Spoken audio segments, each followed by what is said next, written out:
سیمه کې د ونیو خبرونه درته زه مرسل حکیمي وړاندې کوم. افغانستان لپاره د هند ځانګړی استازی جی پی سنګ د افغانستان له ګڼو ملي سوداګرو سره کتنه کې ژمنه کړې چې هیواد به د کابل ډیلی ترمنځ د سوداګرۍ غوړېدو لپاره نوي ګامونه پورته کوي. دا وروسته له هغه چې پاکستان سره د افغانانو سوداګري پراخ جنجالونه لیدل کیږي.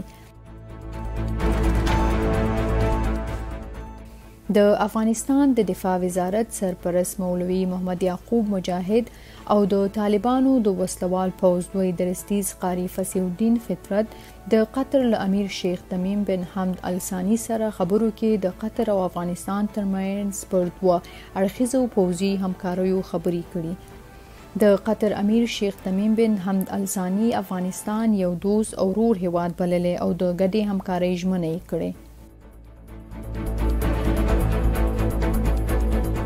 د اطلاعاتو او کلتور وزارت له لوري په غزني کې د اسلامي تمدن او فرهنګ په وده کې د ابو ریحان البیرونی علمي مقام علمي تحقیقي یو ورځنی سیمینار جوړ شو چې د هیواد لویو علمي څیړونکو او د پوهنتون استادانو پکې ګډون کړی و.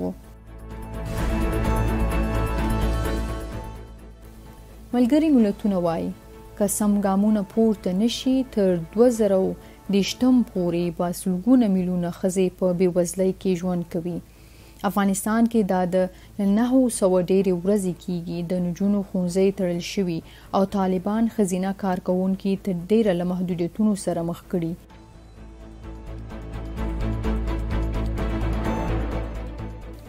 د افغانستان د بهرنیو چارو وزارت ویلي افغان حکومت د صهیونیستي اشغالګرو له لوري د فلسطین په لویدیځه غاړه کې د 3500 میشت ځایونو جوړولو پریکړه په کلکو ټکو غندي او دا د فلسطینیانو پر حق تیری ګڼي.